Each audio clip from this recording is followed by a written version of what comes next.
Today I'm taking you to the wonderful cities of Candi. Yes, Sri Lanka has a city called Candi. And Ella, as well as the Pinawa Elephant Orphanage. In this quick video, I'll show you my first impressions of the area, as well as what to expect. First, Candi. This is the view from our little hotel. City View Hotel it's called. £8 a night. And then time to go and explore the city. So Candi, it's a fairly big city. It is beautiful, but it is also quite polluted. You can smell the pollution as you walk around. It is of course fairly touristy, but a lot of people also live here. So in terms of food and drinks, you'd get some very cheap options compared to down south on the coast. Like this amazing juice bar. 150 Sri Lankan rupees for a juice. That's less than 40p in the UK. I'm trying wood apple. Wait, what? Wood apple. This is the fruit. I actually had to buy the fruit as well to see the inside.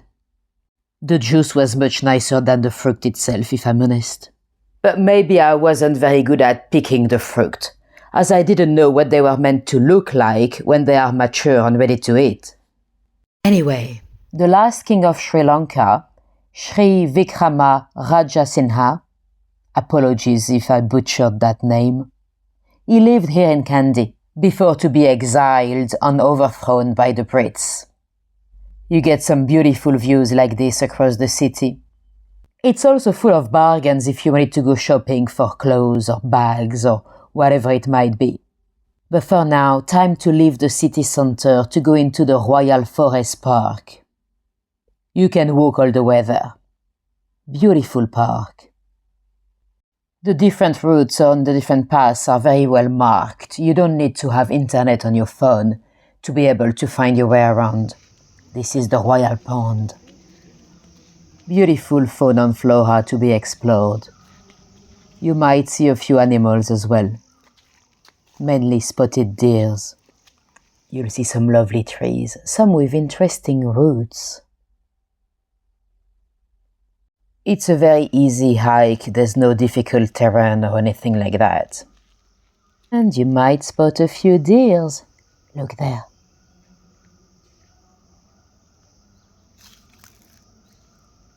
Bumpy? He answered. Bumpy? I had just been in Trincomalee a few days earlier, where you have deers all over the streets, in the city centre. You can go and pet them and everything. So I was slightly less impressed by those ones hiding in the forest. Whoa, big jackfruit. You might also find some smaller animals. Spider, you there? Oh yes, she is actually. Hiya. If you tap on the spider web, they come and say hello. Peering through the trees, you might find a beautiful view over the city as well. We only had a couple of days in Candi, but I think if you stay a bit longer, there are a lot of amazing hikes around the city.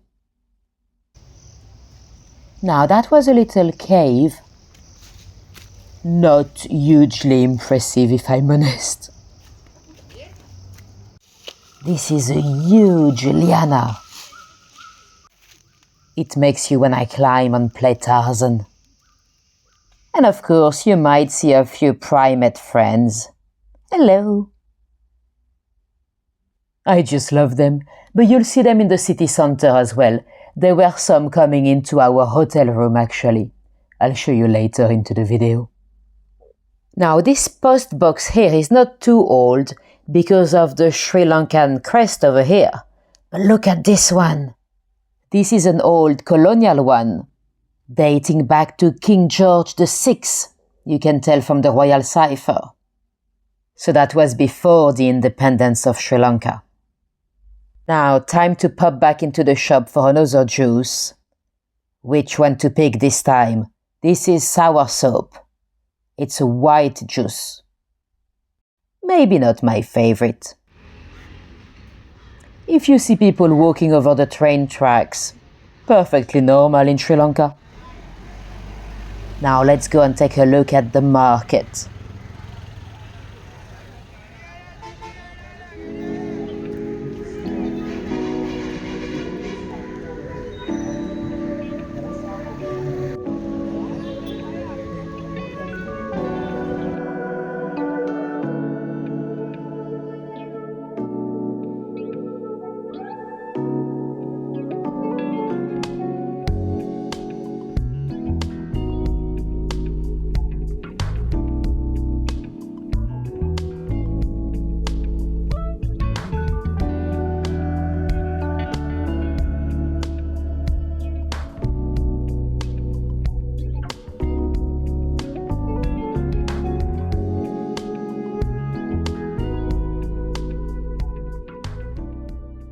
And at sunset, here come the bats.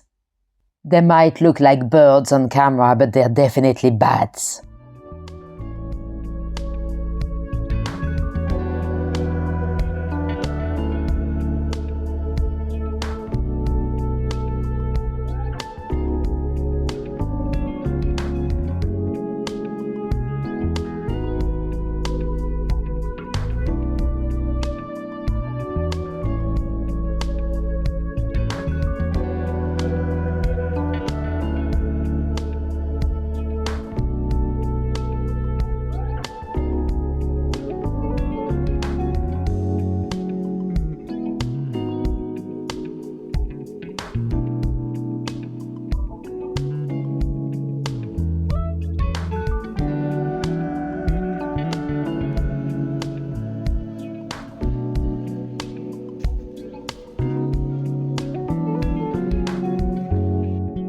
Oh, interesting mural here.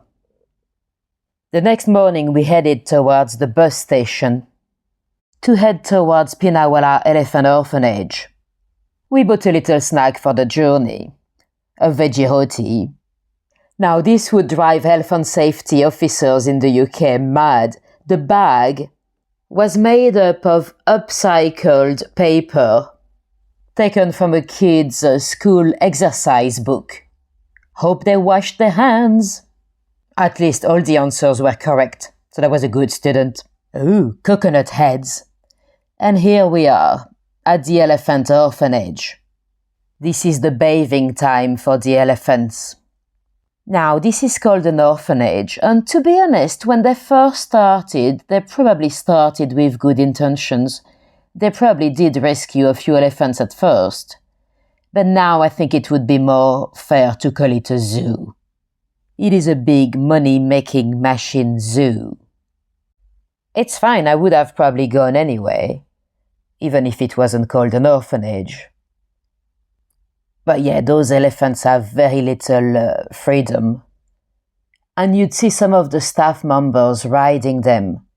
I could be wrong, but I read that for an elephant to accept to be ridden by a human, they'll have to be beaten anyway. And of course you'd see the staff using their sticks every so often. See the face and the ears of the elephant, they are a bit whitewashed. That's quite typical of the Sri Lankan elephants, as opposed to the African ones. See, the staff is clearly riding them there. I find it hard to believe that those hundreds of elephants are all orphans. Do you know what's really cool? That is made with elephant poo. This is poo paper. Elephant poo is full of fiber, of course. And with that very fiber, they can make paper. That's interesting. So this is the raw material, poo. Then they get it wet. Then comes the coloring. Natural color. Okay? Today we make it natural. So this is the plain color without any natural colorant into the paper mix. Natural pulp mix with water.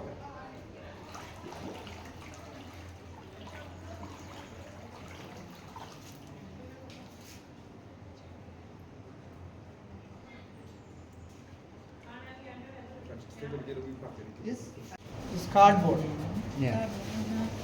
It's This paper, this rolling machine, this necessary gauge that press it. Final coming elephant poo paper, smooth paper.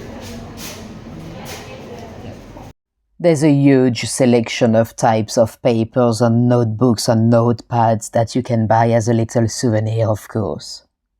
Now let's go to the zoo! For a few dollars added up to your ticket fare, you can get an entrance to the zoo as well, where you can play with snakes. That was fun. They're not dangerous anyway. There are also some animals that are not part of the zoo, like those Indian palm squirrels. They're just coming in to steal the food from the lemurs. Clearly, you know it's not a bad zoo when some animals come, even though they're not invited and they're not in captivity.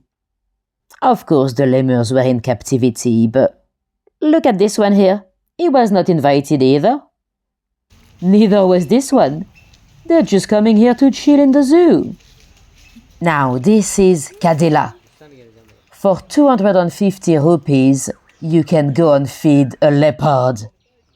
Where else in the world can you go and feed a leopard for 60p British pounds? Her name is Kadila, and she eats about 4 kilograms of meat a day. Chicken on the railings. Time for a treat for humans. Orange juice. And back to the elephants. I'm always a bit conflicted when it comes to going to the zoo, because of course I love seeing the animals, but I'm not sure I want to be supporting the idea of keeping animals in captivity. But to be completely fair to them, most of those animals seem to have quite a vast amount of space available for them. We went to Pinawa from Candi, but it's also fairly easily accessible from Colombo. Now, back to Candi, let's go into the temple. This is the Sri Dalada Maligawa Temple, also known as the Temple of the Tooth Relic. This is where one of the remaining teeth of Lord Buddha is being kept as a relic. To tell you the story very quickly, when Buddha died in the 6th century BC, he was cremated. And after cremation, a few remains were still there, including a canine tooth. It has been enshrined and kept as a relic. It's been under the protection of Sri Lanka for a while. It was first kept at the first capital, Anuradhapura, then moved to Polonnaruwa, and now finally it is in this beautiful temple in Candi. The tooth is hugely important, obviously religiously, but also somehow politically, because it is now believed that who owns the tooth has the divine right to rule the country. The tooth was once stolen by the Portuguese, who allegedly destroyed it. But according to Sri Lankans, the Portuguese had stolen the wrong one, a fake one made with elephant tusk. And the real one is still kept here in Candi, being visited by thousands of people a day. It is a beautiful temple to visit, and I was lucky enough to be there at a time of some procession as well.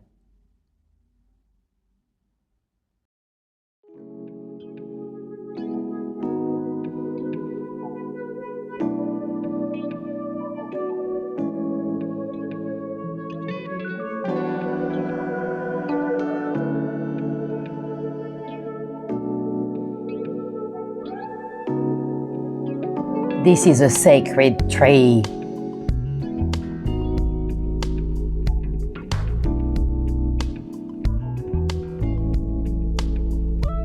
People attach money into the fabric there. You can see some coins.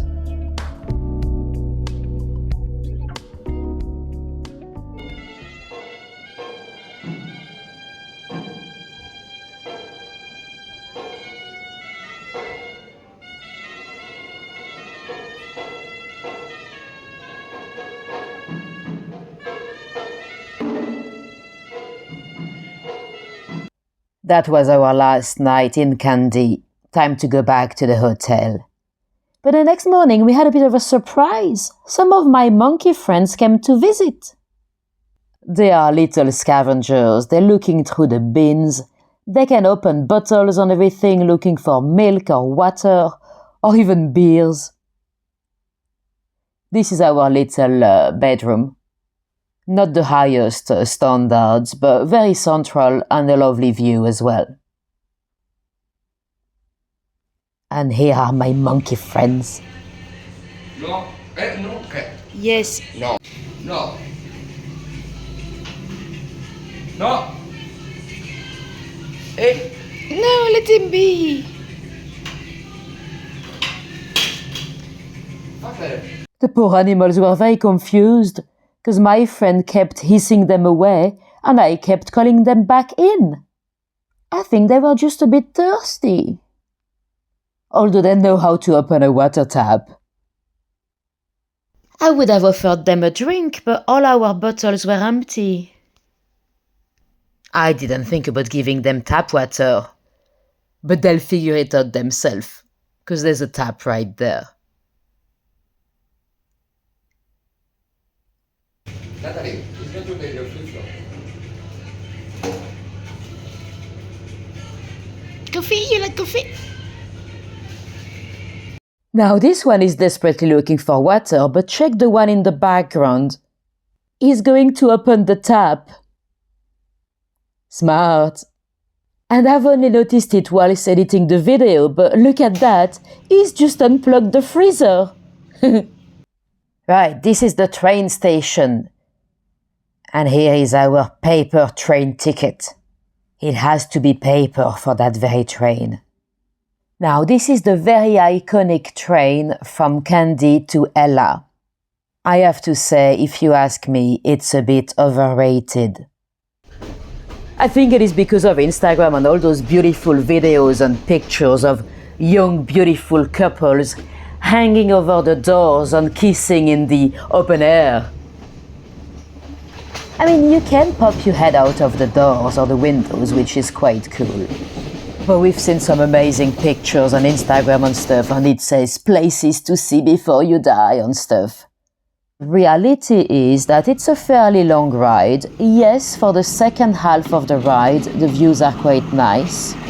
But it's a single track, so you'd spend quite a lot of time at a train station waiting for another train to come past to free the track. Then yes, you see some amazing tea plantations, but it's a rather long ride. There are three main classes, first class, second class and third. We were in second class, so we had some seated tickets. Those tickets can be quite complicated to buy though. I believe the train companies release them a month ahead, but it can be a bit tricky for foreigners to use the local website. So what happens is third-party international companies buy them all and they resell them a bit more expensive. It's not hugely expensive for European standards, of course, but then those tickets have to be delivered in paper. So you can either pick them up from Colombo or have them sent to your hotel, which is fine if you are the type of traveler that books a hotel weeks ahead. But if you're a bit more last minute, it can be a bit more complicated. All of that just to have a paper ticket. We had a couple of friends that were traveling the very same day. They were in third class and they were even more disappointed than us. I mean, some of the views are beautiful, but really, it's not the best train ride in the world. I'm not too sure how it became so overrated. And also the train itself was not as old as I imagined for some reason. That might be because there's another train that's much older and more Instagrammable that you see everywhere online. Anyway, beautiful ride. But if you don't get a chance to do it, don't worry. It wouldn't be on my top 10 list of things to do in Sri Lanka. Here we are in Ella. Ella is amazing for hikes. You have a lot of beautiful hikes around the city. And you can see some cool rice plantations like around here. So Ella is in the heart of Sri Lanka, in the middle of the tea plantations, Sailon Tea. By the way, before to come to Sri Lanka, I was under the impression that I would drink some amazing tea. Like when I went to Colombia, I thought I'll drink amazing coffee. Well, not really the case. The best stuff is being exported anyway. But the thing is with tea, to be honest, it tasted exactly the same as the tea we've got in the UK. Because most of the tea in the UK is Ceylon tea anyway. Oh, do you know what tasted okay? This ginger blast, ginger beer. Careful, it's very strong though. Very strong. Do you know what really is amazing in Sri Lanka though? The cinnamon. We found some locally pressed cinnamon oils. That smelled amazing. It was raining quite bad the next morning, but we had to go and explore anyway because we had only a day. So time for a kottu. This is like the national dish, the kottu. It's quite cool to see them make it. So it's like stir-fried vegetables with roti. Roti is some form of bread. And this is an egg roti. Time to go and look for the 9 Arches Bridge. You can go with a tuk-tuk or you could walk it from the city center, it's not too far. We tried to figure out online what time would the train go over the bridge.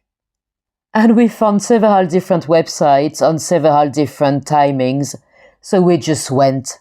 We were very lucky because actually there was a train that came pretty much straight away.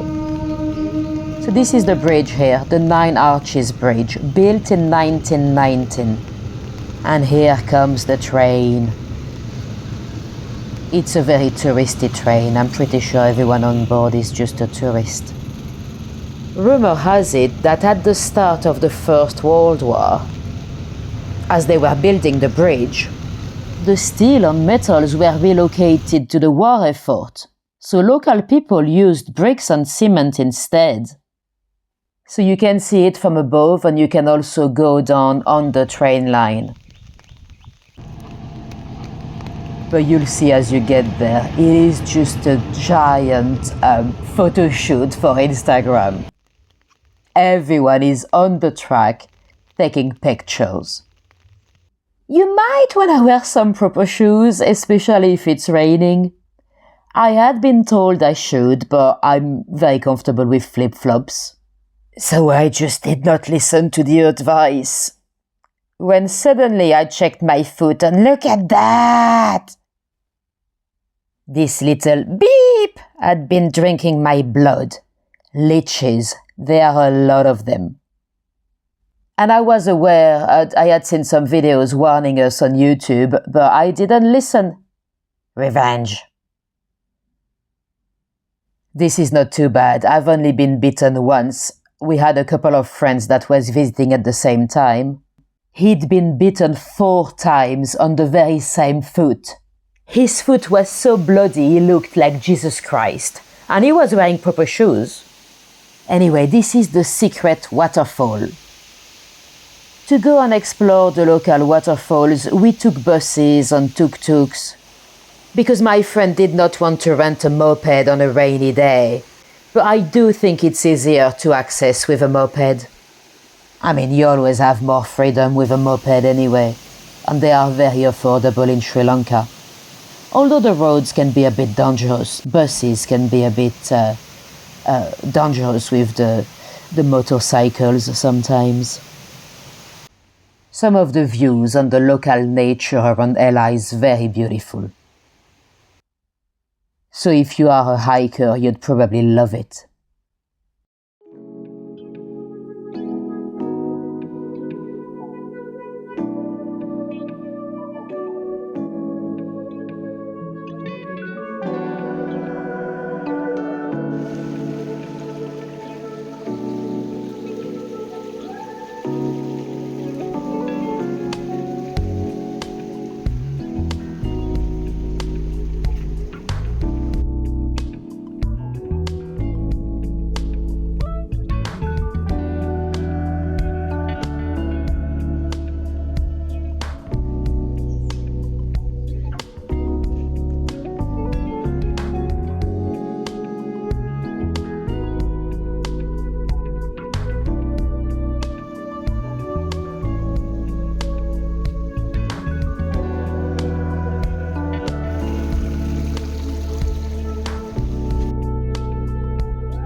This is the way down to Palawa Waterfall. That one is a little bit more difficult to access, so if you have any type of mobility issues, even just minor, it might not be for you. It's a nice one though. We went for a little swim in that one. You can even do some acro brunch and abseiling. And there are some beautiful rice terraces on the way. I hope you enjoyed that little video. If you happen to be a local watching this video and you have any suggestions for future travelers in Sri Lanka, feel free to pop them in the comment section. Or if you are planning a trip in Sri Lanka yourself and have any questions, of course, pop them down in the comment section as well. And before we go, let me show you a cool dish you can have in Ella. This is lamprey. It's a rice dish cooked in coconut leaves. Yummy! Thanks for watching. Bye!